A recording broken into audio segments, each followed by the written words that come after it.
Assalamualaikum warahmatullahi wabarakatuh. Bismillahirrahmanirrahim. Alhamdulillahirabbil alamin. Wa bihi nasta'in ala umuri dunya waddin. Wassalatu wassalamu ala asyrafil anbiya'i wal mursalin sayyidina wa maulana Muhammadin wa ala alihi wa sahbihi ajmain. Rabbi shrah li sadri wa yassir li amri wa hlul 'uqdatam min lisani yafqahu qawli. Amma ba'du. Baik, perkuliahan hari ini kita buka bersama-sama dengan membaca lafaz basmalah. Bismillahirrahmanirrahim. Baik, mahasiswa jurusan Hukum Keluarga Islam semester 4 kelas C dan D. Kali ini kita kembali masuk di perkuliahan MK Hadis Ahkam 1 yang hari ini sudah memasuki materi pertemuan ke-6. Sudah pertemuan ke-6 ya. Dan sebelumnya saya mohon maaf karena hari Kamis saya tidak bisa tepat waktu untuk membuat video dengan alasan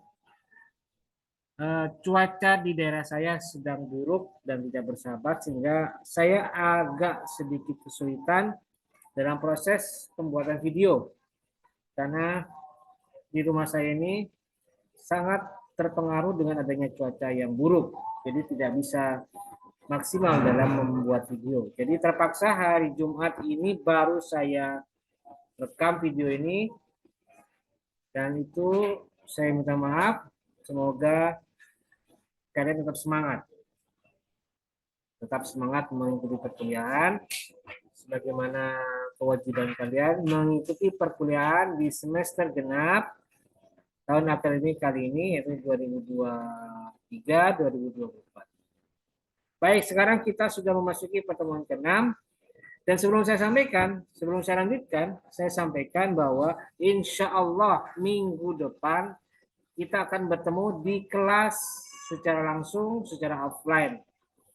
Jadi karena itu saya minta minggu depan tanggal berapa? 21 kalian sudah siap untuk hadir di kelas. Untuk D jam 7.30. Sedangkan untuk kelas C jam 9:10.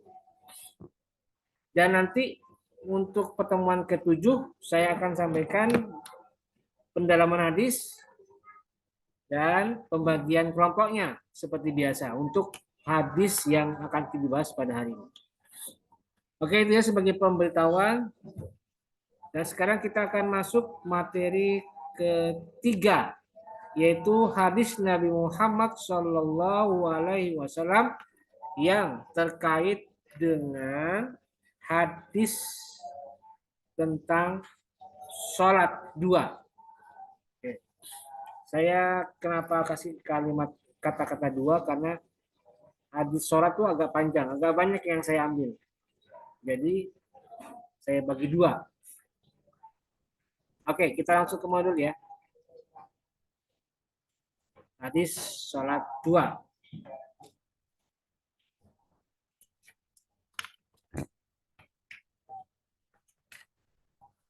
Oke, sudah muncul ya. Kitabus sholati babul azani. Bab tentang azan. An Abdullah bin Zaid bin Abdi Rabbih radhiyallahu anhu qala tawafa bi an wa ana naimun rajulun faqala taqulu Allahu akbar fa dzakara al-adzana bi tarbi'il takbir bi ghairi tarji' wal iqamata furada illa qad qamatis sholatu qala falamma asbahtu ataitu Rasulullah sallallahu alaihi wasallam faqala innaha laruya haqqun al hadis akhrajahu Ahmad, Abu Dawud, Sahih Tirmizi wa Ibnu Khuzaimah. Dari Abdullah bin Zaid bin Abdi Rabbih berkata Abdullah bin Zaid, tawafabi, saya pernah melaksanakan tawaf atau bukan saya. Tawafabi rajulun, seorang laki-laki pernah mengelilingi saya.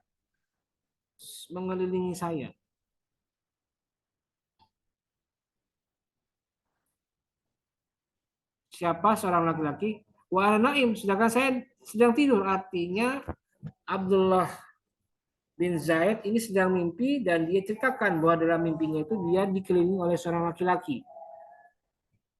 Fakola kemudian laki-laki itu berkata, Fakola kemudian berkata Abdullah bin Zaid, takulu, kau berkata, atau gini, Fakola maka berkata laki-laki tadi yang mengiringi dia, takulu, katakanlah, Allahu Akbar, Allahu Akbar.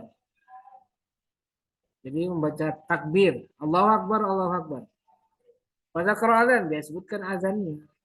Jadi dia mengucapkan azan di saat dia sedang berhadapan dengan Abdullah bin Zaid tadi dalam mimpinya. Diucapkan azannya, Allahu Akbar, Allahu Akbar, Allahu Akbar, Allahu Akbar, bitarbi'it takbir bi ghairi tarji, dengan apa? Mengulang-ulang dengan keras, dengan mengucapkan sebanyak 4 kali takbir, tarbi 4 kali takbir, bi ghairi tarji, dengan tanpa dikeraskan atau dengan tanpa mengulang-ulangnya dengan keras. Jadi dibaca Allahu Akbar, Allahu Akbar, Allahu Akbar, Allahu Akbar. Asyhadu an la ilaha illallah. Asyhadu an la ilaha illallah. Dan seterusnya. Wal iqamata. Sedangkan juga dia membaca iqamat furoda 1 kali saja. Illa qad qamatis shalah, kecuali lafaz qad qamatis shalah 2 kali. Qala maka berkata laki-laki itu atau berkata rajul, falamma asbahtu ataitu Rasulullah sallallahu alaihi wasallam. Oh, sini kolanya berarti bukan laki-laki tapi Abdullah bin Zaid. Maka berkata Abdullah bin Zaid, falamma asbahtu, ketika sudah pagi hari, ataitu saya menghadap kepada Rasulullah sallallahu alaihi wasallam, faqala Nabi bersabda, innaha la ru'ya haqqun. Diceritakanlah tadi kisah mimpinya Abdullah bin Zaid kepada Rasul tadi. Dan sabda Nabi apa? Katanya, innaha la ru'ya haqqun, sesungguhnya mimpimu benar. Jadi memang jika suatu ketika, jika pada saat itu seorang Abdullah bin Zaid bermimpi bertemu dengan laki-laki yang berjalan mengelilingi dia, dan di saat itu si laki-laki itu meminta kepada atau berkata kepada dia agar membaca takbir, membaca azan, mengucapkan azan. Kemudian dilanjutkan dengan iqamah. Maka begitu si Abdullah bin Zaid menghadap kepada Rasul dan diceritakan, ini mimpi saya bagaimana Rasul? Kok ada orang membaca azan di depan dia sambil mengelilingi dia? Kata Nabi, ya betul, mimpi kamu benar dan itulah azan dalam Islam. Jadi hadis tentang azan. Nah, karena ini tidak lengkap, kan tadi cuma disebutkan fadzakarul azan, tidak lengkap. Jadi dipotong hadisnya ini. Nanti bagi yang kedapatan mendapatkan tugas hadis ini atau mengkaji hadis ini, silakan dibuatkan secara lengkap, tulis secara lengkap. Wazada Ahmad fi akhiri kisati qauli Bilal fi adzanil fajri, dan Imam Ahmad menambahkan pada akhir kisah ucapan Bilal tentang azan pada saat azan fajar atau azan sholat subuh, as-sholatu khairu minan naum. Jadi seorang Bilal atau ucapan as-sholatu khairu minan naum itulah tambahan usulan dari sahabat Bilal bin Abi Rabah. Itu usulannya Bilal dan Rasulullah setuju dengan usulan Bilal. Wali ibni Khuzaimah an Anasin qala, dari Ibnu Khuzaimah dan dari Anas qala berkata Rasul, minas sunnati idza qala al muazinu fil fajri hayya 'alas shalah hayya 'alal falah qala as-salatu khairum minan naum. Termasuk sunnahnya azan yaitu jika qala al-muadzinu mengucapkan azan seorang muadzin fil fajri pada saat salat subuh, hayya 'alal falah, ucapan hayya 'alal falah, baru kemudian dilanjutkan dengan kata-kata as-salatu khairum minan naum. Jadi hayya 'alas shalah, hayya 'alas shalah, hayya 'alal falah, hayya 'alal falah. Jadi jangan Allah Akbar langsung, tapi dilanjutkan dulu dengan as-salatu khairum minan naum. As-salatu khairum minan naum. Gitu. Jadi itu ya hadisnya. Kemudian yang berikutnya wan Abi Mahdzurah radhiyallahu anhu, dari Abu Mahdzurah, annan Nabi sallallahu alaihi wasallam allamahul adzan. Bahwasanya Nabi mengajarkan azan pada fihi tarji, dan dia menyebutkan dengan cara tarji, diulang-ulang. Jadi Allahu Akbar diucapkan 4 kali. Ditarbiil, takbir.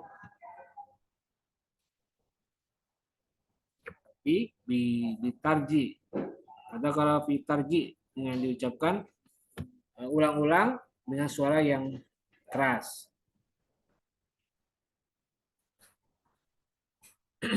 Akhrajahu Muslim. Hadis ini diriwayatkan oleh Muslim. Walakin zakar takbir fi awalihi marrataini faqat. Tetapi mengucapkan takbir fi awalihi marrataini faqat. Di awal adzan itu cukup 2 kali saja. Warawul khamsah wa zakaruhu fadzakaruhu murabba'an. Rawul khamsah diriwayatkan oleh khamsah, tetapi fadzakaruhu mereka menyebutkannya murabba'an dengan 4 kali. Wan Anas bin Malik radhiyallahu anhu qala, dari Anas bin Malik berkata, Anas, umira Bilalun, Bilal diperintahkan ayyashfa'al adzana, untuk menggenapkan azan.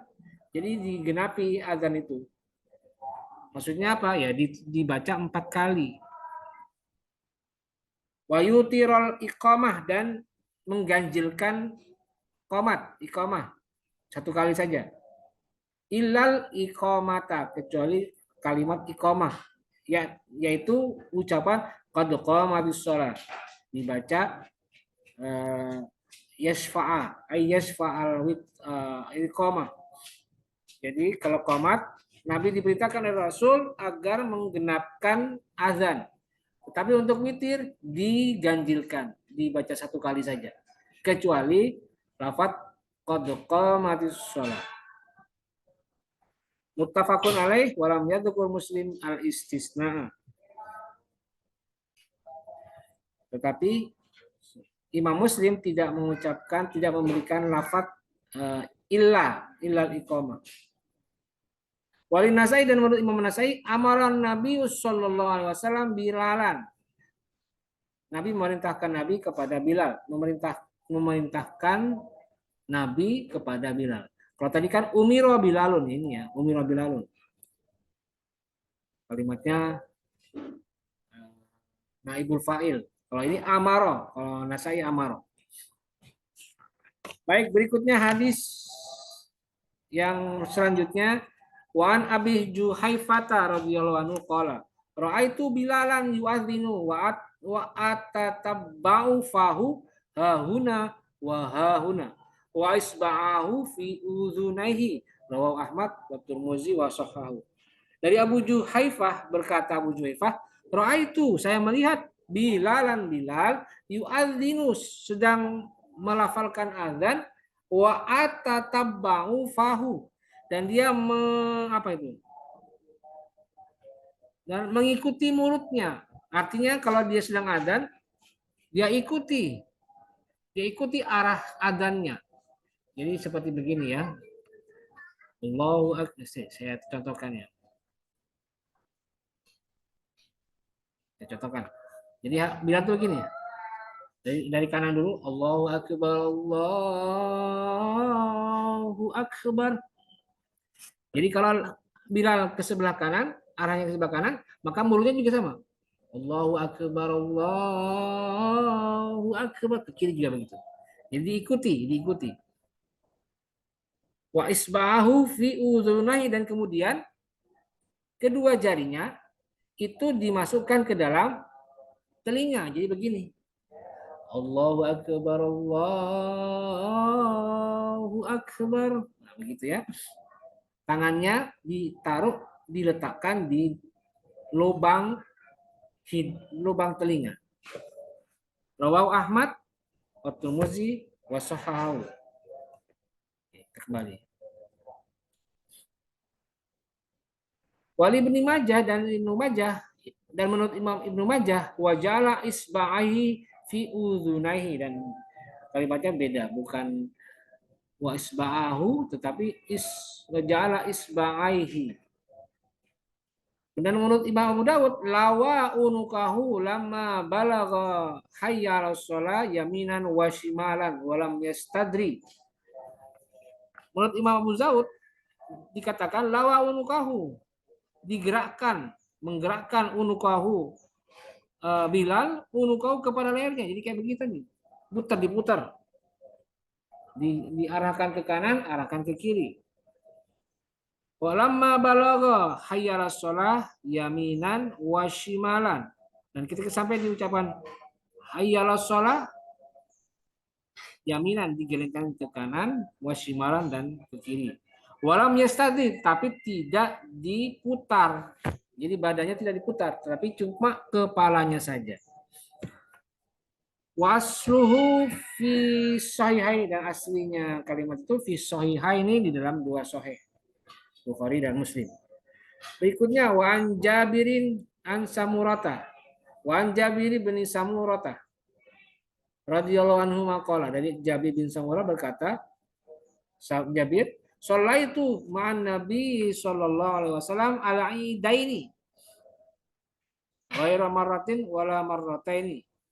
Nah, saya pernah sholat bersama Nabi, sholatnya sholat dua Idul Adha dan Idul Fitri dan Idul Adha.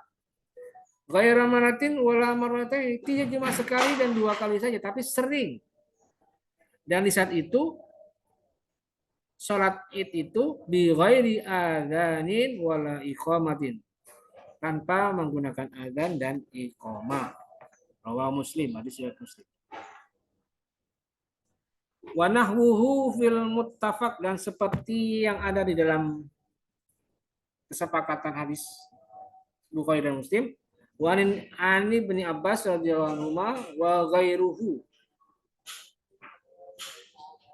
Ini kalimatnya wa ghairuhu. Berikutnya hadis 189 dan 190. Wa ani bin Umar an Aisyah qala, dari Ibnu Umar dan Aisyah berkata keduanya, qala Rasulullah sallallahu alaihi wasallam, Nabi bersabda, inna bilalan yu'adzinu bilailin fakulu washrabu hatta yunadiya ibnu ummi maktum wa kana rajulan a'ma la yunadi hatta yuqala lahu asbahta muttafaqun alaih. Dari sabda Nabi apa? Inna Bilal, sesungguhnya Bilal yu'adzinu, melafalkan adzan bilailin, di tengah malam, fakulu washrabu, dan makan dan minumlah kalian, hatta yunadi ibnu ummi maktum, sampai ibnu ummi maktum itu mengumandangkan azan. Wa kana rajulan a'ma la yunadi, dan si ibnu ummi maktum ini adalah seorang laki-laki yang buta orangnya. La yunari, dan tidak memanggil, tidak mengucapkan adzan, sampai hatta yuqala lahu, sampai diucapkan kepada dia asbahta, sudah pagi, muttafaqun alaih. Jadi artinya hadis ini mengatakan bahwa dalam pada masa Rasulullah, dua orang sahabat ini yang namanya Bilal bin Abi Rabi'ah serta Abdullah bin Ummi Maktum itu adalah dua sahabat yang secara rutin bertukar peran sebagai muazzinnya Rasulullah. Jadi di masa Rasul sahabat yang terkenal sebagai muadzin itu ada dua. Pertama Bilal dan Ibnu Maktum. Dan dua-duanya saling berbagi peran, berbagi tugas. Nah, di saat bulan puasa, yang bertugas membangunkan umat Islam ketika itu adalah Bilal dengan azannya pada saat azan sebelum munculnya fajar. Fajar Shadiq ya. Ya berarti sekitar jam 3-an lah, belum. Jadi saat itulah umat Islam bangun mendengar suara azan Bilal dan segeralah mereka fakulu wasrobu, makan dan minum untuk sahur. Nah baru yang kedua adalah Abdullah bin Ummi Maktum. Beliau ini adalah seorang sahabat yang buta atau tunanetra ya. Dan beliau ditugaskan untuk mengucapkan atau membacakan azan untuk sholat subuh. Tandanya sholat subuh. Jadi kata Nabi, hatta yunadi Ibnu Ummi Maktum, artinya apa? Kalau sudah Ibnu Ummi Maktum yang azan, berarti tandanya sudah waktu masuk sholat subuh. Jadi tidak boleh makan. Jadi batas waktunya ya sampai azannya Ibnu Ummi Maktum, itulah batas dilarangnya orang untuk makan dan minum. Jadi seperti itu ya. Dan Ibnu Ummi Maktum, kata hadis ini, dia orangnya buta dan dia tidak akan pernah tahu kapan waktunya sholat subuh kecuali ada yang mengingatkan. Sudah subuh, sudah subuh. Nah, baru Ibnu Ummi Maktum setelah diingatkan oleh sahabat yang lain bahwa waktu subuh sudah tiba, baru dia melaksanakan sholat atau melaksanakan azan untuk sholat subuh, begitu kira-kira ya. Oke, berikutnya wa an Abi Sa'id Al-Khudri radhiyallahu anhu qala Rasulullah sallallahu alaihi wasallam. Dari Abu Sa'id Al-Khudri berkata, bersabda Rasulullah sallallahu alaihi wasallam, "Idza sami'tumun nida faqulu mislama yaqulul muadzin." Jika kamu mendengarkan suara adzan, maka kamu wajib menjawab azan itu seperti apa yang diucapkan oleh muadzinnya. Jadi kalau Allahu Akbar, Allahu Akbar, jawabannya adalah Allahu Akbar, Allahu Akbar. Jadi sama. Asyhadu an la ilaha illallah. Jawabannya asyhadu an la ilaha illallah. Asyhadu anna Muhammadar Rasulullah. Jawabannya asyhadu anna Muhammadar Rasulullah. Nah, seperti itu. Tapi hayya 'alas shalah itu di lain hadis, bukan di sini. Berikutnya adalah hadis yang ke-193. Walil Bukhari, dan sedangkan menurut Imam Bukhari, kalau tadi itu kan Muslim juga, muttafaq alaih. An Muawiyah, jadi bukan dari Abu Sa'id Al-Khudri tapi dari Muawiyah. Wali Muslimin, dan dari Imam Muslim berkata an Umar, dari Umar, fi fadlil qauli, tentang keutamaan ucapan, kama yaqulu mu'adzimu kalimatan-kalimatan, keutamaan membalas ucapan azan dengan kalimat per kalimat. Jadi kalau tadi kan di hadis sebelumnya dikatakan kalau mau menjawab, jawablah sesuai dengan apa yang diucapkan oleh muadzin, begitu kan? Di sini ditambahkan siwal hay alataini, kecuali dua kalimat hayya ala, hayya ala. Apa itu? Hayya alas shalah, maka dijawab la haula wala quwata illa billah. Hayya alal falah, nah, jawab juga dengan la haula wala quwata illa billah. Ya. Wa an Anas radhiyallahu anhu, dari Anas bin Malik berkata Anas, qala Rasulullah sallallahu alaihi wasallam, bersabda Rasulullah, la yuraddu du'a'u bainal adzani wal iqamati. Tidak ditolak doa siapapun yang diucapkan bainal adzani wal iqamati, yang diucapkan di antara dua adzan dan iqamah. Rawahu Nasai. Jadi ini keutamaan waktu di antara adzan dan iqamah. Jadi kalau kita berdoa, doa yang mustajab ya diucapkan di saat antara azan dan iqamah. Jadi kalau bisa Jangan banyak ngobrol, tapi perbanyak berdoa di saat ini. Insya Allah doanya mustajab atau makbul. Berikutnya wa an Jabirin, dari Jabir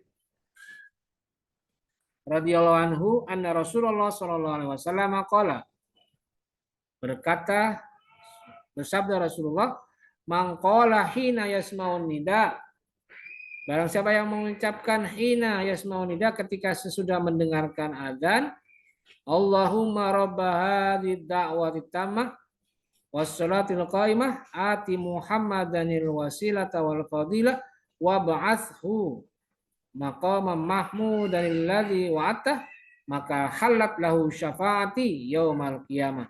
Barang siapa yang membaca doa ini ketika mendengarkan adzan, maka halat lahu syafaati, maka halal baginya syafaatku pada hari kiamat. Jadi kemudahan orang mendapatkan syafaat Rasul adalah ketika dia, salah satunya adalah ketika dia membaca doa sesudah azan. Akhrajahul arba'ah, hadis diriwayatkan oleh arba'ah. Berikutnya kita pindah ke bab sifatis sholati, sifat sholat. Wa an Abi Hurairah radhiyallahu anhu anna Nabi sallallahu alaihi wasallam qala. Sifat sholat itu maksudnya apa? Ya, tata cara sholat. Nabi bersabda, "Idza qumtu ila sholati fasbighil wudu'a, tsumma istaqbilil qiblata, fakabbir, tsumma qra ma tayassara ma'aka minal Qur'an, tsumma ka hatta tatma'inna raki'an, tsumma fa hatta ta'tadila qa'iman, tsumma sujud hatta tatma'inna sajidan, tsumma fa hatta tatma'inna jalisan, tsumma sujud hatta tatma'inna sajidan, tsumma fa hatta tatma'inna jalisan, tsumma sujud hatta tatma'inna sajidan. Sumaf'al dalika fi sholatika kulliha. Idza kumtu, jika aku ingin mendirikan ila sholati, sholat, fasbighil wudu'a, maka ambillah wudu. Tsumastaqbilil kiblata, kemudian hadaplah kiblat. Fakabbiru, maka ucapkan takbir. Sumakra, kemudian bacalah ayat ma tayassara ma'aka minal Qur'an, yang mudah menurutmu di dalam Al-Quran. Sumarka, kemudian ruku hatta tatma'inna rokian, sampai rukunya tumakninah, ya. Tumakninah itu adalah ya tenang, sempurna rukunya, jadi tidak buru-buru. Sumarfa hatta ta'tadila qaiman, kemudian naiklah, bangkitlah dari ruku hatta ta'tadila, sampai lurus, tegak lurus, qaiman, posisi berdirinya. Masjud, kemudian sujud hatta tatma'inna sajidan, sujud sampai sujudnya tumakninah atau sempurna, tenang, diam. Sumarfa, kemudian bangkit hatta tatma'inna jalisan, sampai duduknya, bangkit dari duduk, bangkit menjadi duduk, sajidan, tatma'inna jalisan, sampai duduknya tumakninah atau sempurna, tenang. Masjud, kemudian sujud lagi hatta tatma'inna sajidan, sampai sujudnya tumakninah, tenang, diam dan sempurna. Sumarfa, kemudian bangkit hatta tatma'inna jalisan, sampai duduknya sempurna atau tumakninah. Masjud, kemudian sujud lagi hatta tatma'inna sajidan, sampai sujud lagi dengan tumakninah. Sumaf'al dzalika, kemudian kerjakan yang itu tadi fi sholatika, dalam sholatmu, kulliha, semuanya. Jadi hadis ini menerangkan tentang tata cara sholat, dari membaca takbir, kemudian menghadap kiblat dan wudhu sebelumnya, kemudian dilanjutkan dengan membaca ayat, dan seterusnya sampai ruku, sujud, i'tidal, dan duduk di antara dua sujud. Maka ini kemudian kalian kerjakan secara rutin semuanya di setiap sholat kalian. Ini hadisnya tentang ini, ya, sabda Nabi tentang tata cara sholat. Wali ibni Majah bi isnadin muslimin, dengan dari Ibnu Majah dengan isnadnya Imam Muslim, dengan sanadnya Muslim, hatta tatma'inna qa'iman, sampai kalimat hatta tatma'inna qa'iman. Kemudian wa misluhu fi hadisi Rifa'ata inda Ahmad wa Bani Hibban. Wa fi lafdi Ahmad faqim baka hatta tarji al-idham. Kata Nabi,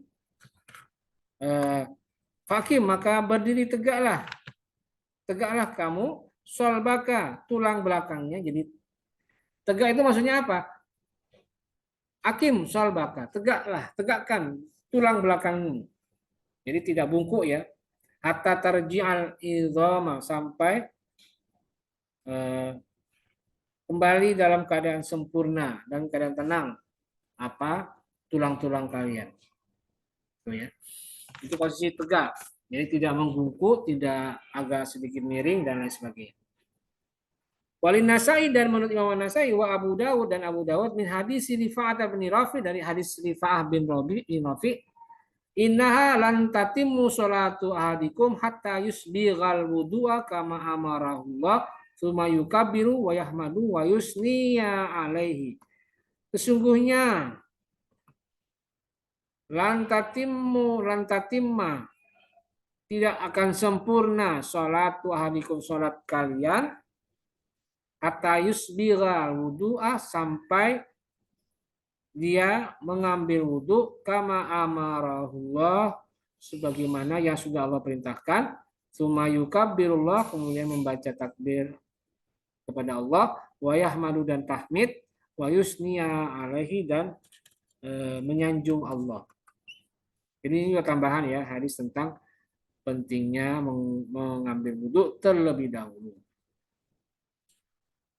Wafiyah, dan dalam hadis yang lain, fa in kana ma'aka Qur'anun, jika ada di antara kalian Quran, satu kalimat Quran, faqra, maka bacalah, wa illa fahmadillah, maka ucapkanlah alhamdulillah, wa kabbirhu wa hallilhu, dan ucapkanlah takbir, wa hallilhu, dan ucapkanlah la ilaha illallah. Wali Abi Dawud, dan dari Abu Dawud, sumakra bi umil Qur'ani wa bima Allah, maka bacalah, kemudian bacalah umul Quran, surat Al-Fatihah maksudnya, wa bima Allah, dan ayat yang Allah kehendaki. Wali Ibnu Hibban, dan menurut Ibnu Hibban, summa bima syi'ta, kemudian bacalah apa yang kamu bisa. Jadi ini riwayat-riwayat lain ya. Kalau tadi ini kan riwayatnya Bukhari Muslim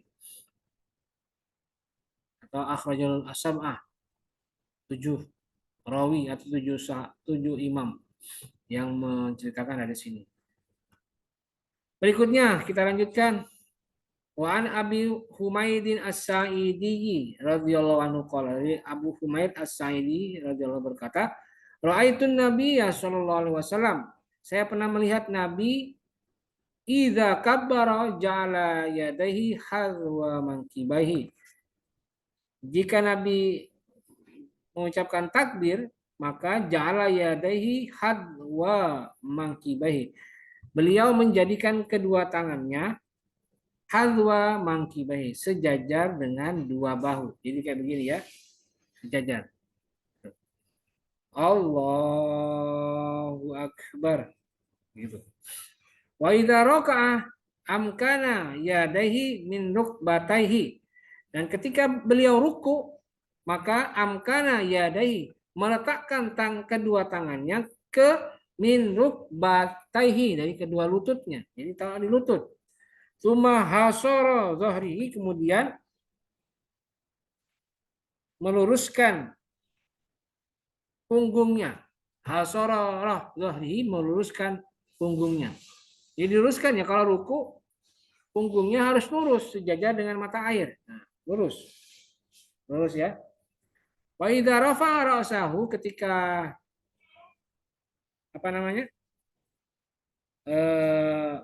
Mengangkat kepalanya dari ruku, tadi diangkat, istawa hatta ya'uda kullu faqarin makanahu, Maka posisinya lurus sampai tulang itu kembali ke tempatnya masing-masing. Jadi tulang belakang, kemudian tulang bahu, itu semuanya kembali posisinya dari ruku tadi.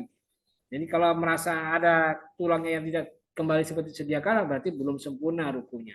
Atau belum sempurna posisi mengangkat kepala. Wa idza sajada, dan ketika beliau sujud, wadoa yadaihi, beliau meletakkan kedua tangannya ghaira muftarashin wala qabidiha. Jadi tidak iftirosh. Iftirosh itu berarti meletakkan kaki, meletakkan pantat atau duduk ke kaki kiri dan kaki kanan itu tegak. Ya. Jadi kaki kiri ya, maaf ini kiri ya, itu ditidur oleh pantat, ini ya pantat ditiduri, sedangkan kaki kanan itu tegak. Nah, jadi itu duduk. Nah, kalau ketika sujud bagaimana posisinya ya? Kayak begitu. Jadi tidak iftiros dia, tidak ghairu muftarashin. Tidak iftiros. Jadi tidak seperti posisi kaki kiri menduduki diduduki oleh pantat dan kaki kanan tegak, itu tidak. Jadi posisinya apa? Posisinya tegak. Wastaqbala bi atrafi asabihi rijlahi al kiblata, dan ketika sujud beliau menghadapkan jari-jari kakinya, ujung jari-jari kakinya kepada arah kiblat. Jadi posisinya ya begini, diarahkan ke kiblat. Jadi posisinya ditekuk gitu ya pada saat sujud. Wa idza jalasa, dan ketika duduk fir rakaatain, dalam dua rakaat, dalam rakaat yang dua rakaat yang dilakukan pada saat sholat, dua kali ruku maksudnya, jalasa ala rijli, beliau duduk di atas kaki al yusra wa nasabal yumna. Nah, ini yang iftiros ya. Beliau meletakkan kaki pantatnya ke kaki kiri, wa nasabal yumna, dan menaikkan atau apa? Mengangkat, menegakkan kaki yang kanan. Itu iftiros, duduk iftiros seperti itu. Wa idza jalasa fil raqatil akhirati qaddama rijlahu, dan ketika beliau duduk di rakaat yang terakhir, beliau qaddama rijlahu, beliau apa namanya? Memasukkan rijlahu, kaki al yusra yang kiri, wa nasabal ukhra, dan menaikkan yang akhir. Jadi posisinya silang. Ya seperti kayak tahiyat akhir gitu ya. Wa qa'ada ala maq'adihi, dan beliau duduk ala maq'adihi, di tempat duduknya atau di atas tanah. Akhrajahu al-Bukhari, hadis ini diriwayatkan oleh Bukhari. Jadi hadis ini bicara tentang cara Nabi takbir, kemudian cara Nabi ruku, dan cara Nabi sujud, serta cara Nabi duduk tasyahud awal dan tasyahud akhir. Ini hadisnya. Berikutnya wa an Aisyah radhiyallahu anhu radhiyallahu anha qalat kana Rasulullah sallallahu alaihi wasallam yastaftihu sholata bit takbiri wal qiraata bil hamdulillahi rabbil alamin wa kana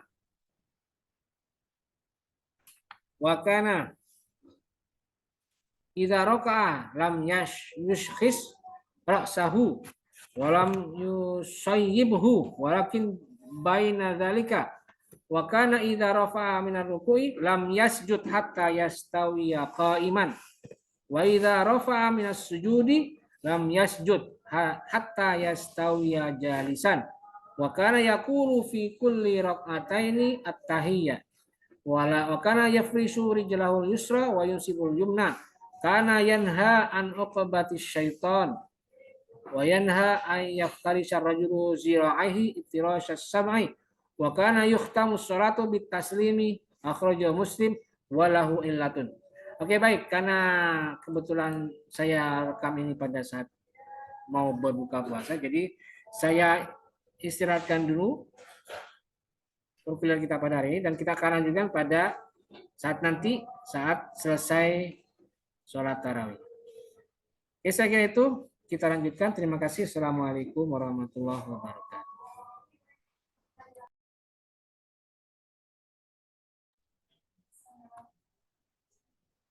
Oke, Assalamualaikum warahmatullahi wabarakatuh. Baik, kita lanjutkan ya pembacaan hadis yang tadi. Kita kembali ke modul. Oke, ini dia modulnya.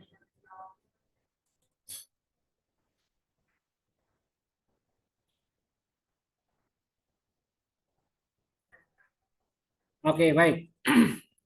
Hadis 274. Oke, bismillahirrahmanirrahim.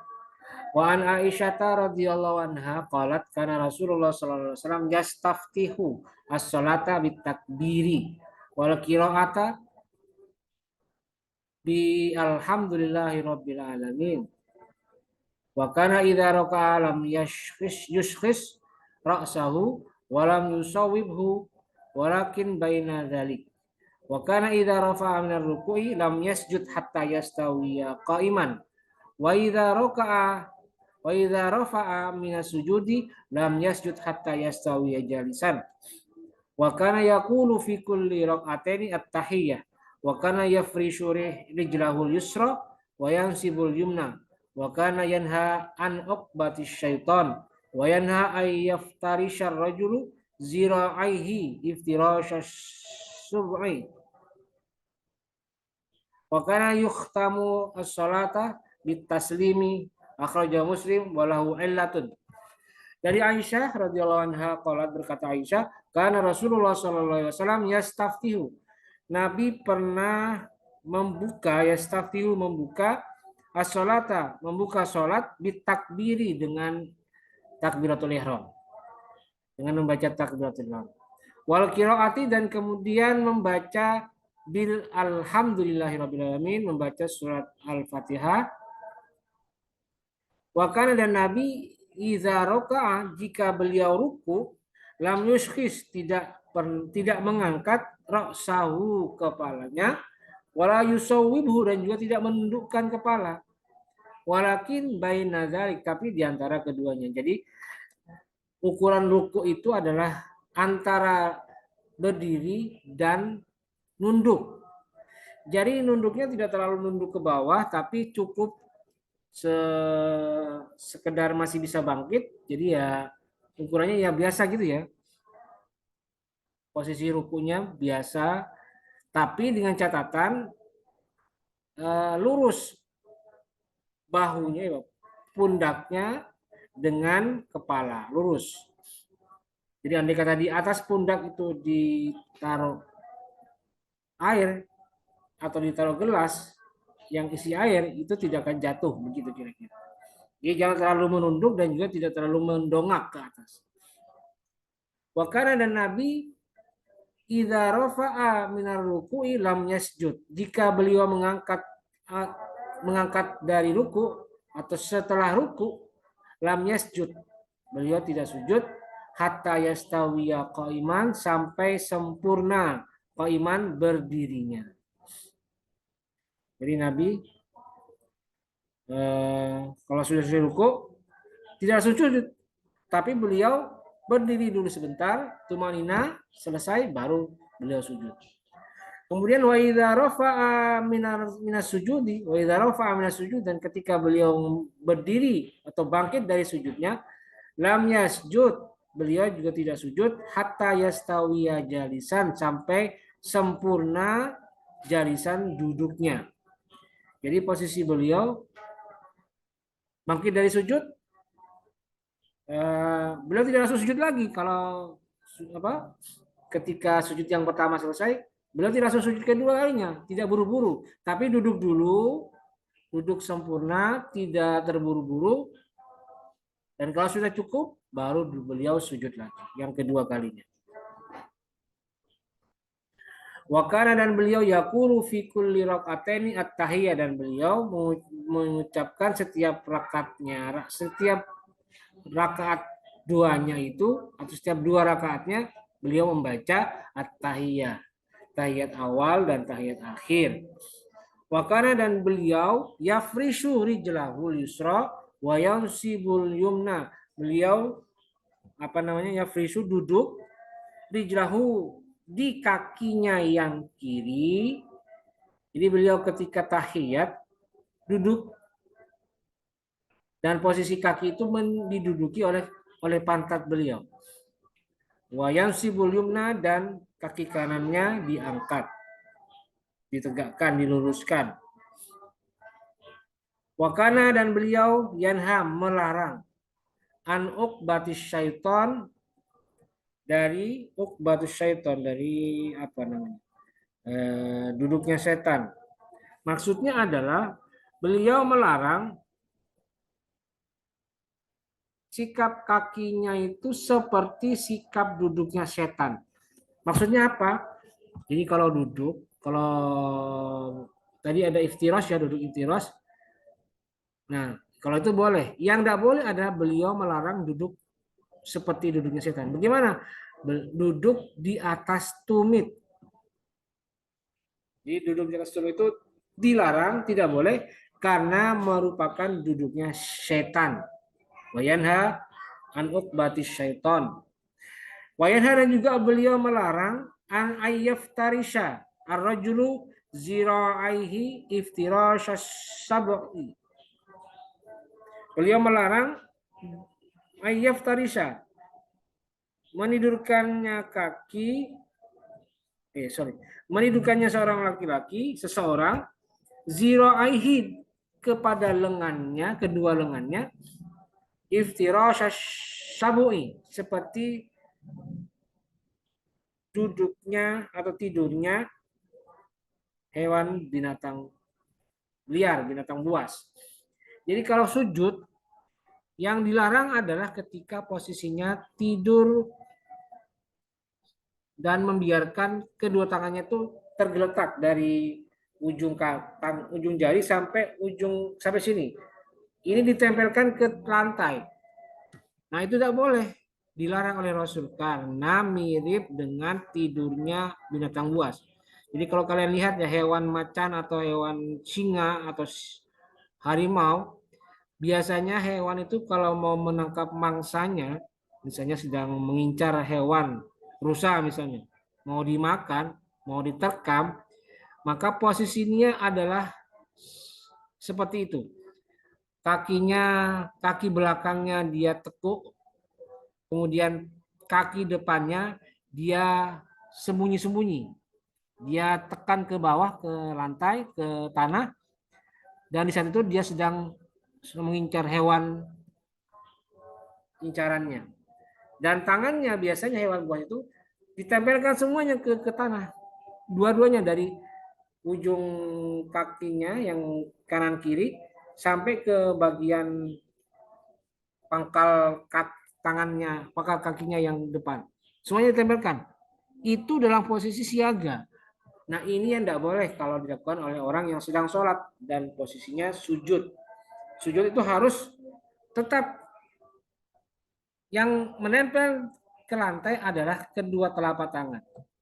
Tapi siku itu tetap terangkat. Tidak boleh menempel juga. Dan itu seperti perbuatannya hewan buas.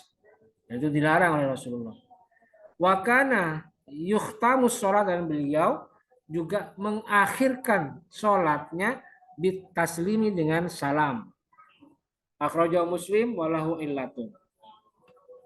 Itu hadis yang menyisahkan tentang tata cara sholat mulai dari takbiratul ihram sampai salam. Akhrajahu Muslim, hadis ini diriwayatkan oleh Muslim, walahu, dan di dalam hadis ini ada illat. Oke, baik, yang berikutnya.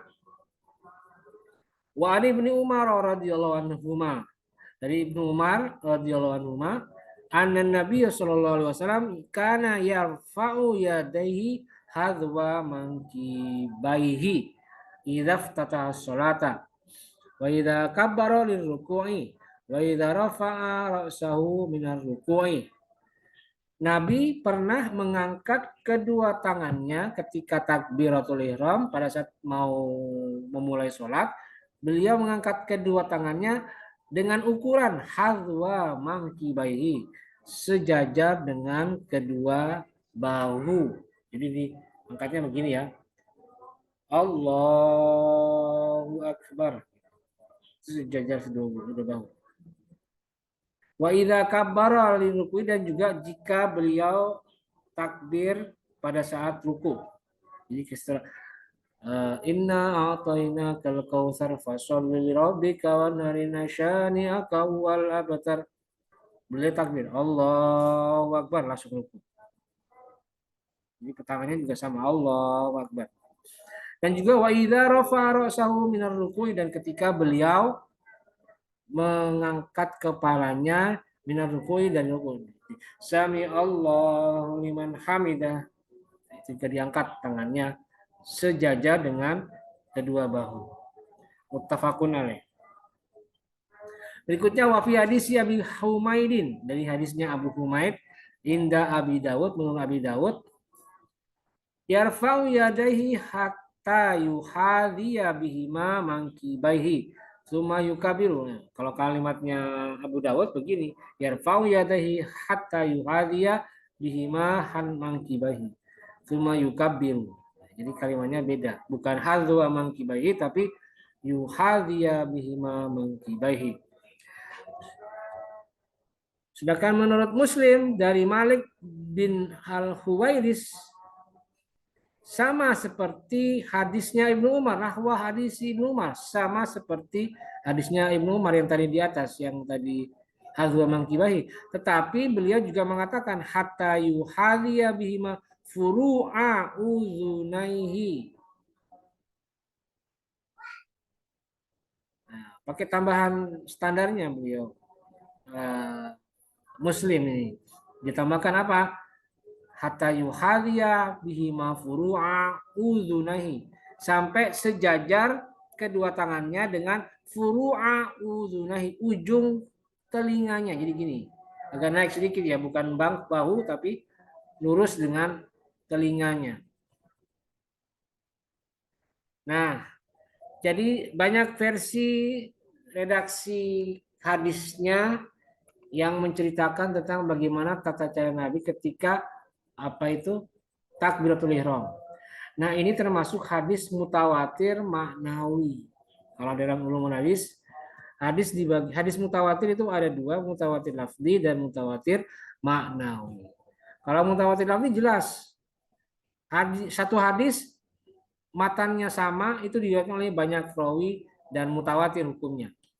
Nah, tapi kalau mutawatir maknawi, beda redaksinya, tapi maknanya sama. Ya, syaratnya ini nih, pembicaraan tentang bagaimana cara takbiratul ihramnya Rasul ketika memulai sholat. Ada yang mengatakan hadwa mangkibaihi, atau ada yang menyebutkan hatta yuhadhiya bihima mangkibaihi. Tapi ada juga yang mengatakan hatta yuhadhiya bihima furu'a udzunahi. Ini sama-sama hadis yang bicara tentang ukuran tangan Nabi pada saat takbiratul ihram. Ada yang ukuran sejajar ini, ada yang sejajar dengan telinga. Baik, berikutnya kita lanjutkan. Wa an Wa'il bin Hujrin radhiyallahu anhu qala, dari Wa'il bin Hujr berkata, Wa'il bin Hujr, sholaitu ma'an Nabi sallallahu alaihi wasallam. Saya sholat bersama Nabi, kemudian beliau fawadu'a yadahu al-yumna ala yadihil yusra. Kemudian beliau meletakkan tangannya yang kanan ala yadihil yusra, di atas tangan yang kiri. Jadi Nabi sholat tuh tangannya begini. Ya, yang gini ya. Yang kanan, yang kiri ditaruhkan ala sadrihi, di atas dada, dan yang kanan menumpuk di atas tangan kiri. Jadi seperti ini. Ini kanan, ini kiri. Yang kiri masukkan ke dalam dada, yang kanan kita taruh di atas yang kiri. Itu posisinya ketika sholat. Akhrajahu Ibnu Khuzaimah. Berikutnya hadis yang 279. Wan Ubadah bin Samit radhiyallahu anhu qala, dari Ubadah bin Samit berkata, Ubadah, qala Rasulullah sallallahu alaihi wasallam, la sholata liman lam yaqra bi ummil Quran. Tidak ada sholat bagi orang lam yakro yang tidak membaca di Ummil Quran surat Ummul Quran. Apa itu? Surat Al-Fatihah. Ya. Muttafaqun alaih. Hadis muttafaqun alaih. Wa fi riwayatin dari riwayat lain di Ibnu Hibban wa Daruqutni dari Ibnu Hibban dan Daruqutni mengatakan la tajzi tidak sah salatula la tajzi salatun tidak sah salatnya la yuqra bi fiha bi Fatihatil kitab yang tidak dibacakan di dalam surat itu bi Fatihatil kitab surat pembuka Al-Qur'an yaitu surat Al-Fatihah. Wa fi ukhra dan di hadis yang lain di Ahmad wa Abi Dawud dari riwayat Ahmad wa Abu Dawud dan Abu Dawud wa Turmuzi dan Turmuzi wa Ibnu Hibban dan Ibnu Hibban la'allakum taqra'una khalfa imamikum la'allakum boleh jadi taqra'una kalian membaca apa? Membaca Al-Fatihah khalfa imamikum di belakang imammu, maksudnya boleh jadi kamu membaca Al-Fatihah di belakang imammu. Kulna kami menjawab, ni'ma, ya. Qala, kemudian Nabi bersabda, la taf'alu illa bi Fatihatil kitab, fa innahu la sholata liman lam yaqra biha. Jangan kamu kerjakan membaca surat Al-Qur'an illa kecuali membaca bi Fatihatil kitab, membaca surat Al-Fatihah. Fa innahu maka sesungguhnya hal tersebut la sholata liman lam yaqra biha. Tidak ada sholat bagi orang yang tidak membaca surat Al-Fatihah. Itu hadis riwayat yang lain. Wan Anasin dari Anas radhiyallahu anhu berkata Anas, anna Nabiyya sallallahu alaihi wasallam bahwasanya Nabi wa Abu Bakrin dan Abu Bakar wa Umar dan Umar bin Khattab kanu mereka semuanya yaftatihuna sholata bilhamdulillahi rabbil alamin. Mereka membuka atau memulai sholat mereka dengan kalimat alhamdulillah. Jadi membaca surat Al-Fatihah juga muttafaqun alaih. Tapi zada Muslim, Imam Muslim menambahkan la yadhkuruna beliau mereka tadi Nabi Abu Bakar dan Umar bin Khattab tidak membaca Bismillahirrahmanirrahim kalimat basmalah fi awali qiraatin dan pada awal bacaan wala fi akhirnya dan juga tidak di bagian akhirnya. Maksudnya Nabi dan para sahabatnya ketika membaca surat Fatihah tidak membaca Bismillahirrahmanirrahim. Jadi langsung Alhamdulillahirabbil alamin tidak membaca Bismillah. Ini riwayat Muslim. Tapi bukan berarti tidak baca Fatihah, tetap dibaca, hanya Muslim menambahkan yang tidak dibaca bismillahnya tapi langsung alhamdulillah. Wa fi riwayatin dan dalam riwayat Ahmad, riwayati Ahmad dan sebuah riwayat bagi Ahmad, wan Nasai dan Imam An-Nasai wa Ibnu Majah dan wa Ibnu Khuzaimah dan Ibnu Khuzaimah sabda Nabi la yajharuna bi bismillahirrahmanirrahim, tidak mengeraskan di bismillahirrahmanirrahim dengan lafaz bismillah. Artinya apa? Dibaca, tapi tidak dikerasin. Misalnya, jadi mereka baca basmalah juga, tapi tidak dikeraskan. Kayak begini. Alhamdulillahirabbil alamin. Nah, gitu sekalian. Cuma tidak dikeraskan, tapi tetap dibaca. Hanya di dalam hati. Wa fi ukhra li Ibnu Khuzaimah. Dari sanad yang lain menurut Ibnu Khuzaimah, kanu mereka Nabi dan para sahabat usiruna mensirrikan atau bahasa Jawanya merindikan ya atau apa merindikan? Mensamarkan, tidak membaca secara jahar, secara terang-terangan bacaan Bismillahirrahmanirrahim. Wa ala hadza yuhmalu nafyu fi riwayati Muslim khilafan liman a'allaha. Jadi ya sudahlah, ini memang ada meniadakan riwayatnya Muslim yang mengatakan tidak menyebut bismillah karena ada orang yang menganggap itu ilat. Tapi sudahlah, yang penting sekarang kita tahu bahwa pada masa Rasul pada saat itu Nabi mewajibkan setiap umat Islam yang berjamaah dengan atau ya berjamaah dengan orang lain di saat imam sedang membaca surat-surat pendek setelah Fatihah, maka makmumnya itu wajib membaca surat Al-Fatihah. Tidak boleh ayat yang lain, tapi baca surat Al-Fatihah. Itu ya. Itu intinya. Persoalan ada perbedaan apakah dibaca Fatihahnya dibaca basmalah atau tidak, itu termasuk ittirab ya, hadis dhaif ittirab. Kalau hadis ittirab itu kan bisa dipakai, hadis dhaif bisa dipakai kalau ada penguatnya. Nah, penguatnya di sini apa? Penguatnya adalah pandangan yang mengatakan bahwa Nabi tetap mewajibkan umat Islam ketika sholat jamaah, imamnya baca surat pendek, makmumnya membaca Fatihah. Itu penguatnya. Oke, baik, kita lanjutkan ke hadis berikutnya.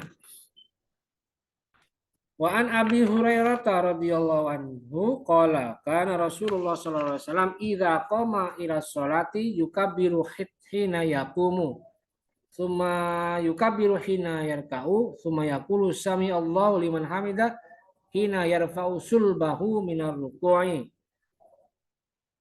tsumma yaqulu huwa qa'imun rabbana lakal hamdu tsumma yukabbiru hina yahwi sajidan Suma yukabiru hina yarfa'u ra'sahu, suma yukabiru hina yasjudu, suma yukabiru hina yarfa'u, suma yaf'alu dzalika fi sholati kulliha.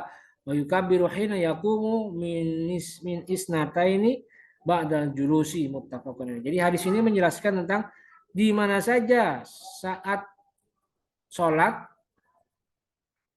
Nabi memerintahkan untuk membaca takbir Allahu Akbar. Pertama pada saat awal sholat dimulai dengan takbir Allahu Akbar itu juga. Kemudian ketika ruku Allahu Akbar. Kemudian Sami Allahu liman hamidah diucapkan itu, bukan takbir. Kemudian ketika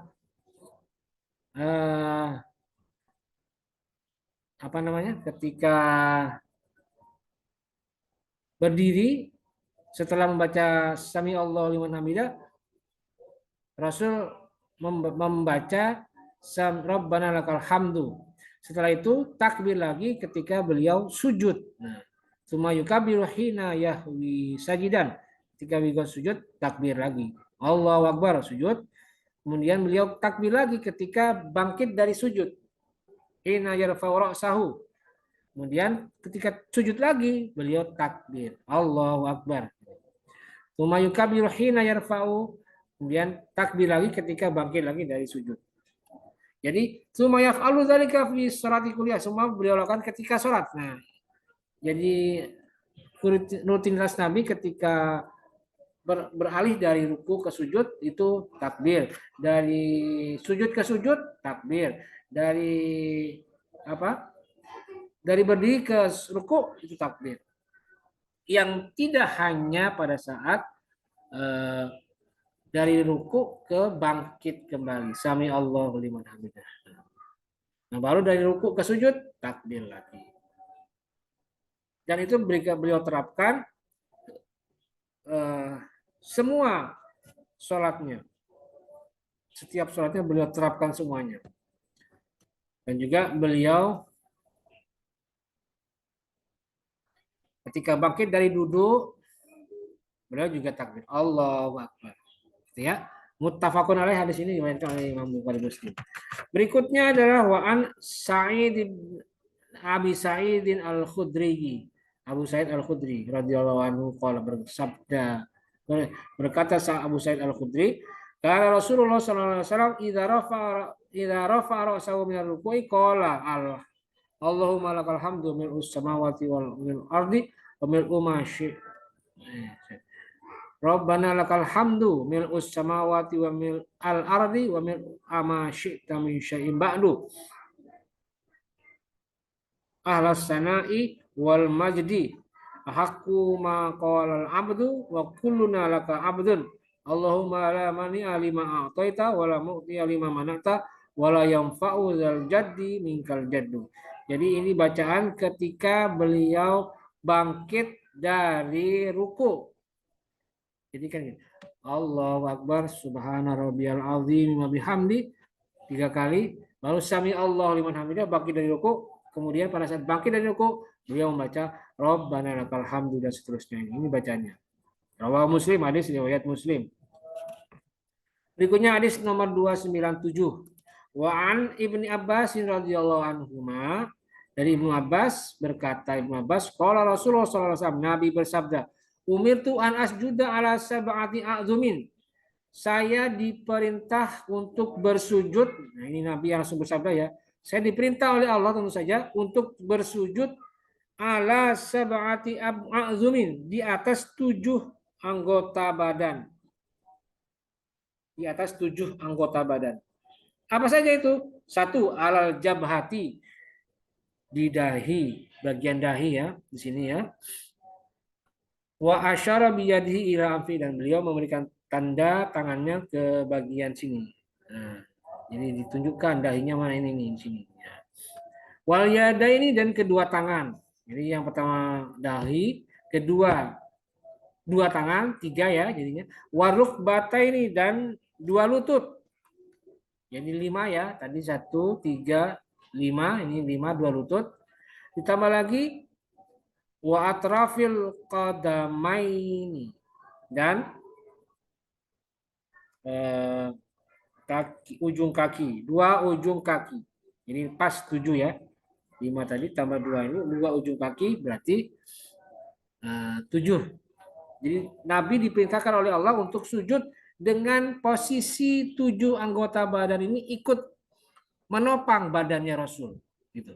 Pertama dahi, kedua 2 tangan, berikutnya yang ketiga adalah 2 lutut, dan yang keempat terakhir adalah 2 ujung kaki. Muttafaqun alaih, hadis riwayat Bukhari Muslim. Berikutnya wa an Ibni Buhainata radhiyallahu anhu, dari Ibnu Buhainah, anna Nabiy sallallahu alaihi wasallam kana idza shalla faraja baina yadayhi hatta yabdua bayadu ibtaihi.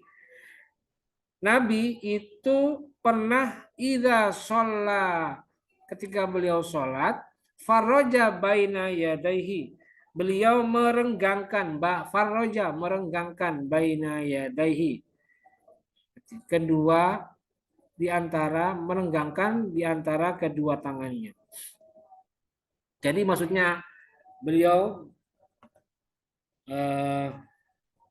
merenggangkan itu ketika ini ya, angkat tangan sampai hatta ya berdua bayaldu ibtahi, sampai kelihatan bagian putih dari ketiaknya beliau. Jadi kelihatan ya, ketika beliau takbir kelihatan sini bagian ketiaknya putih.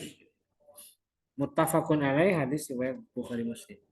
Berikutnya wa anil Bara' bin Azib radhiyallahu anhuma qala, dari Bara' bin Azib berkata, qala Rasulullah sallallahu alaihi wasallam, Nabi bersabda, idza sajadta fadha kaffaika warfa mirfaqaika.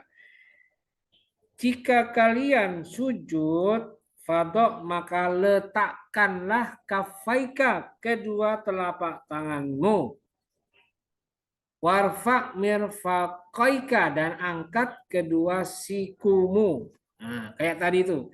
Tidak boleh itu nempel semua tangan dari telapak sampai siku. Tidak boleh nempel. Itu mirip dengan hewan buas. Jadi caranya bagaimana? Harus sikunya diangkat, jangan ditempelin. Kalau masih kecil sih enggak apa-apa.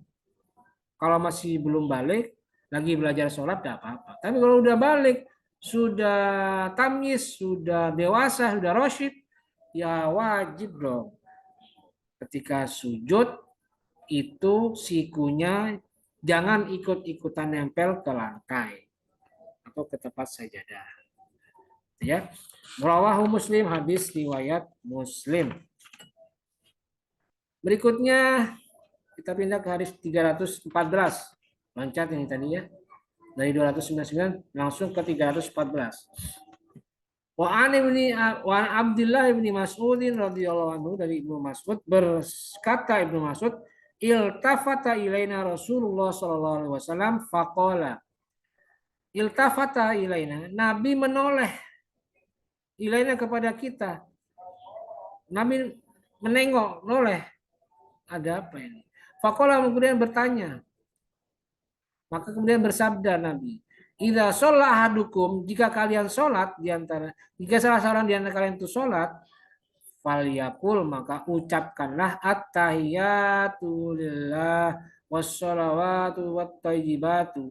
Assalamu alayka ayyuhan nabiyyu wa rahmatullah wa barakatuh. Assalamu alayna wa ala ibadillahis sholihin. Asyhadu an la ilaha illallah wa asyhadu anna Muhammadan abduhu wa rasuluh. Jadi dibaca ini tahiyat. Sumal yatakhayyar, kemudian pilihlah minat du'ai ajabuhu ilahi. Pilih doa yang paling disukai. Fayadu, maka kemudian berdoalah. Muttafaqun alaih. Jadi selain kita wajib baca at-tahiyat sampai terakhir ini abdu wa rasul, baru setelah itu kita lanjutkan dengan doa yang lain. Itu di salat di tahiyat akhir atau di tahiyat awal.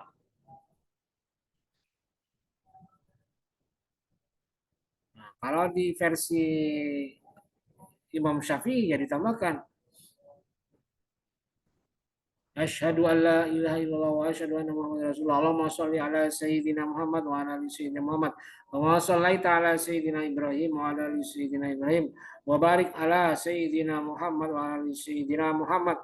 Kama barakta ala sayyidina Ibrahim wa ala ali sayyidina Ibrahim fil alamin innaka Hamidum Majid. Ditambahkan seperti itu. Wa Nasai, dan menurut Imam Nasai, kunna naqulu qabla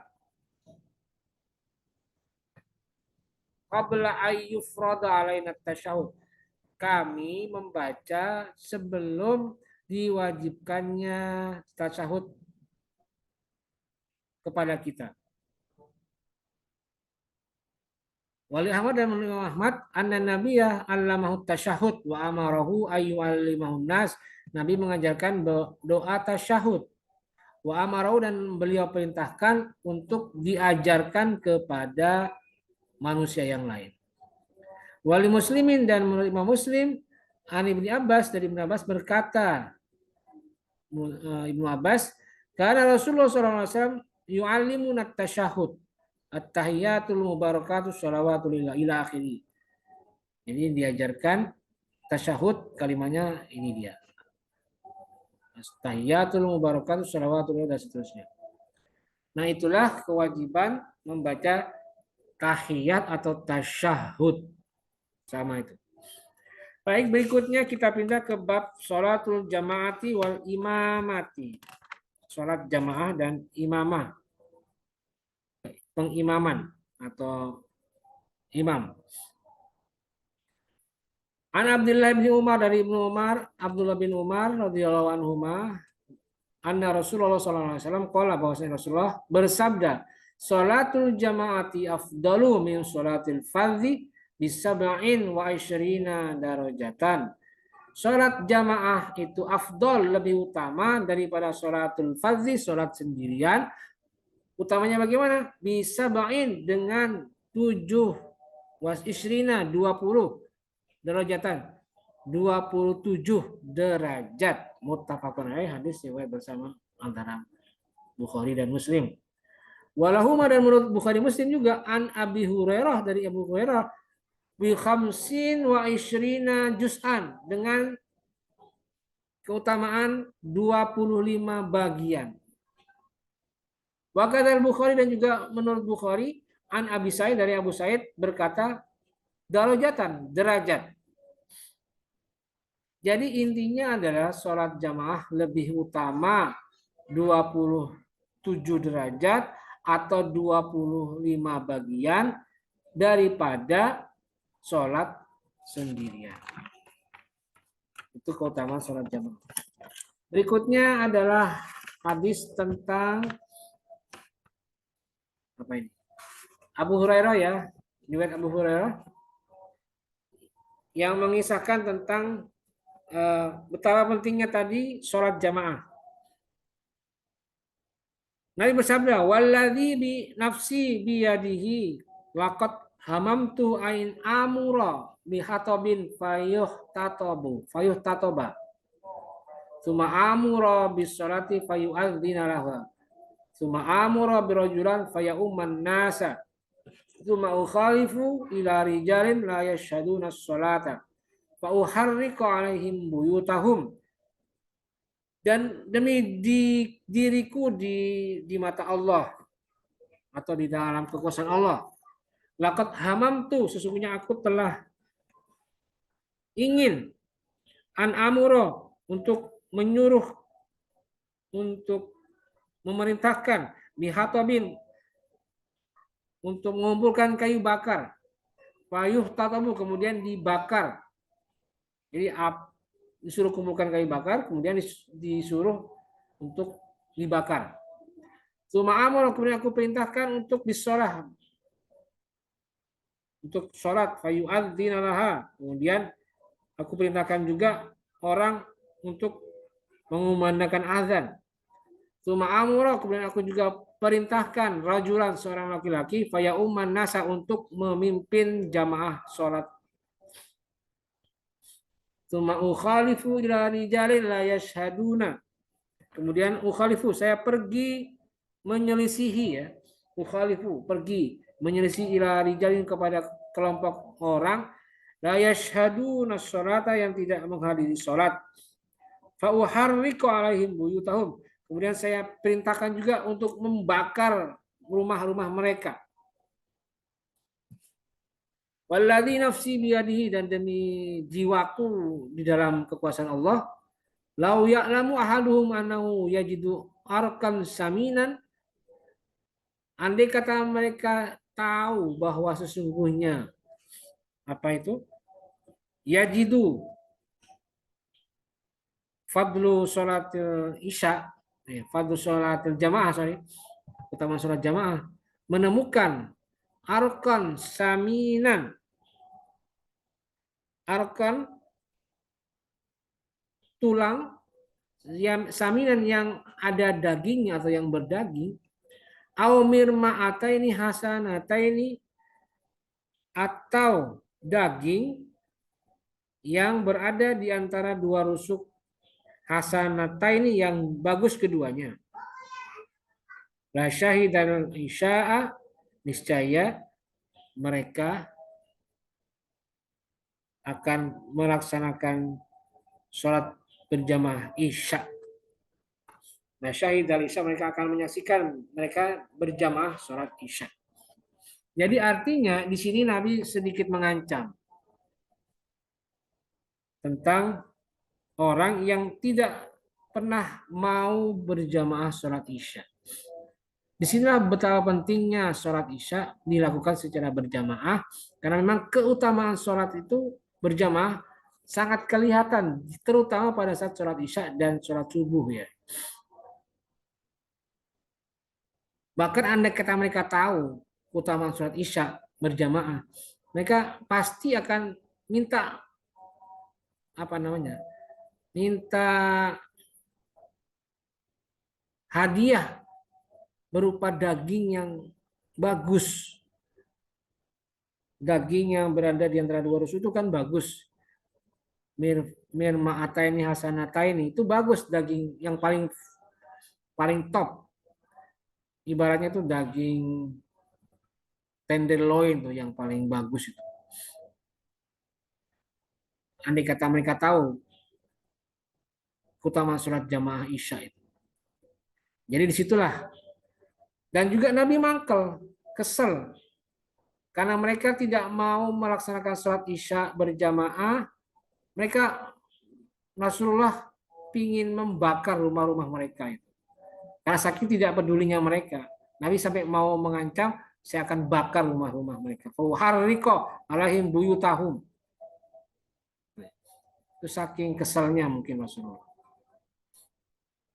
Dan itulah hadis yang kesini yang 401 yang menjelaskan tentang keutamaan sholat Isya secara berjamaah.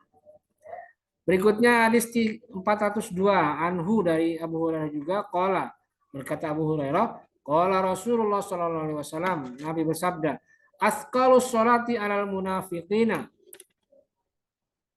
Paling beratnya sholat bagi orang munafik itu apa? Sholatul isya'i wa sholatul fajri, yaitu sholat isya dan sholat subuh. Orang munafik itu paling berat mengerjakan sholat isya dan sholat subuh secara berjamaah apalagi. Walau ya'lamuna ma fihima la'atauhuma walau habwan.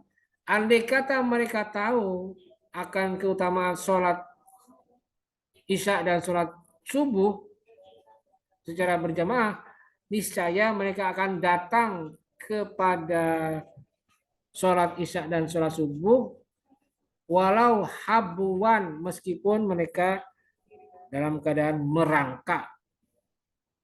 Jadi ngesot gitu ya. Kalau mereka tahu betapa besarnya keutamaan sholat isya dan sholat subuh, terutama secara berjamaah. Wa an Ibni Abbas radhiyallahu anhuma, dari Ibnu Abbas berkata, Ibnu Abbas, Anin Nabi sallallahu alaihi wasallam, dari Nabi Muhammad sallallahu alaihi wasallam bersabda, man sami'an nida'a falam ya'ti fala sholata lahu illa min auzin. Barang siapa mendengarkan azan walam ya'ti, tapi tidak datang untuk sholat berjamaah, fala sholata, maka tidak termasuk, tidak sholat bagi dia kecuali illa min udrin, kecuali dia ada uzur. Rawahu Ibnu Majah wa Darqutni wa Ibnu Hibban wal Hakim. Diriwayatkan oleh Ibnu Majah, Darqutni, Ibnu Hibban dan Hakim. Wa isnadu ala syarti Muslim, dan syaratnya mengikuti syaratnya Imam Muslim. Lakin rajah ba'duhum waqfahu, tetapi sebagian mentarjih dan menghukumnya wakaf. Berikutnya hadis 305. Ini yang terakhir ya. Wa an Yazid bin Aswad, dari Yazid bin Aswad, annahu, bahwasanya shalla, Yazid bin Aswad salat ma'a Rasulullah sallallahu alaihi wasallam, bersama Rasul, salat subhi, dengan salat subuh. Jadi Yazid bin Aswad pernah salat subuh bersama Nabi. Falamma shalla Rasulullah sallallahu alaihi wasallam, ketika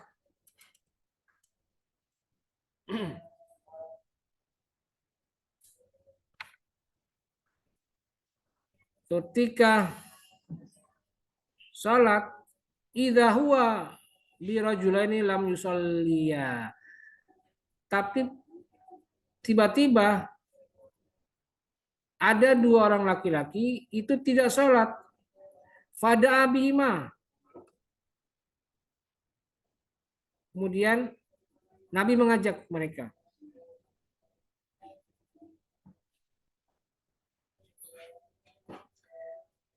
Waji'a bihima tur'adu fara'isuhuma faqala lahuma ma manakuma antusalliya ma'ana. Ketika didatangi mereka, ternyata mereka tidak mau sholat. Faqala lahuma, maka mereka berkata, Nabi bersabda kepada mereka, bertanya, ma manakuma antusalliya ma'ana. Apa yang mencegahmu untuk tidak sholat bersamaku? Kemudian qala, berkata keduanya, qad shallaina fi rihalina, kami sudah sholat sebelumnya. Jadi kita sudah sholat, makanya kami tidak sholat berjamaah. Kita tidak sholat berjamaah karena kami sudah sholat kemarin, sebelumnya sudah sholat. Qala, Nabi bersabda, wala taf'ala, jangan kalian kerjakan Karena jangan kalian kerjakan. Idza shallaituma fi rihalikuma, jika kalian sudah sholat di tempat kalian tadi, summa adraktumul imama walam yusolli, kemudian kalian mengerjakan apa namanya? Mengerjakan, membiarkan imam walam yusolli, dan tidak sholat. Artinya ya biarkan imamnya sholat sendiri aja bersama jamaah yang lain gitu. Walam yusolli, dan tidak sholat. Fasalliya mahu, maka sebaiknya sholatlah kalian mau bersama imam tadi. Fa innaha lakum nafilatun, karena sesungguhnya sholat yang kedua lakum bagi kalian itu nafilah, sholat sunnah. Jadi artinya misalnya ini bisa kita amalkan dalam kehidupan sehari-hari. Misalnya kita sholat di rumah atau di mana, terus kita mampir ke masjid dan kita mendengar di saat itu ada azan berkumandang, baru berkumandang azan. Tapi mereka misalnya baru datang itu karena baru dalam perjalanan. Nah mungkin mereka sudah menjamak qashar, menjamak takhir, takdim sholat mereka. Dan mereka tidak mengikuti jamaah itu. Nah, semestinya kalau memang tidak memungkinkan untuk tidak berada di tempat itu, misalnya karena tempatnya sempit atau tempatnya tidak luas, sehingga membuat kikuk orang yang berada di situ tapi tidak sholat, maka sebaiknya kita yang sudah sholat tetap sholat berjamaah dengan mereka, walaupun mereka berdua atau mereka yang duduk di tempat masjid itu sudah sholat. Sebaiknya ikuti saja sholat. Ajakan dari imam untuk sholat berjamaah, ikuti saja. Biarkan walaupun sudah sholat, dianggapnya itu sholat sunnah. Ya, ikuti saja. Jadi itulah hadis yang mengatakan tentang sebaiknya orang yang sholat berjamaah, atau misalnya orang yang datang ke sebuah sholat jamaah, sebaiknya ikuti jamaahnya walaupun dirinya sudah sholat sebelumnya di tempat lain. Jadi tetap mengulangi sholat itu, dan dianggapnya sholat itu adalah nafilah atau sunnah. Jadi seperti itu ya hukum dari sholat ganda yang kedua kalinya meskipun sudah sholat sebelumnya. Oke, baik, sudah selesai pembahasan hadis tentang sholat dua. Cukup panjang tadi ya, kita sempat rehat tadi untuk berbuka puasa dan melaksanakan sholat tarawih, sholat maghrib dan isya, serta sholat tarawih berjamaah, dan dilanjutkan pada hari ini, pada kali ini. Jika kalian ada yang kurang jelas, bisa kalian tanyakan melalui kolom komentar yang ada di channel YouTube ataupun yang ada di Google Classroom. Saya kira itu pembahasan untuk hadis tentang sholat dua. Dan saya ingatkan sekali lagi, minggu depan insya Allah kita akan ketemu secara langsung di kelas secara offline pada tanggal 21 Maret 2024. Untuk kelas D jam 7.30 dan kelas C jam 09:10. Baik, saya kira itu. Selamat menjalankan ibadah puasa, selamat menjalankan sholat tarawih, selamat menyiapkan santap sahur nanti. Semoga seluruh amal ibadah kita di bulan Ramadan Allah lipat gandakan, dan ujung akhirnya kita akan menjadi orang yang bertakwa kepada Allah Subhanahu wa Ta'ala. Terima kasih, dan mari kita akhiri perkuliahan kita hari ini dengan bersama-sama membaca lafaz hamdalah.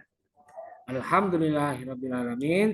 Terima kasih. Wallahul muwaffiq ila aqwamit thoriq. Wassalamualaikum warahmatullahi wabarakatuh.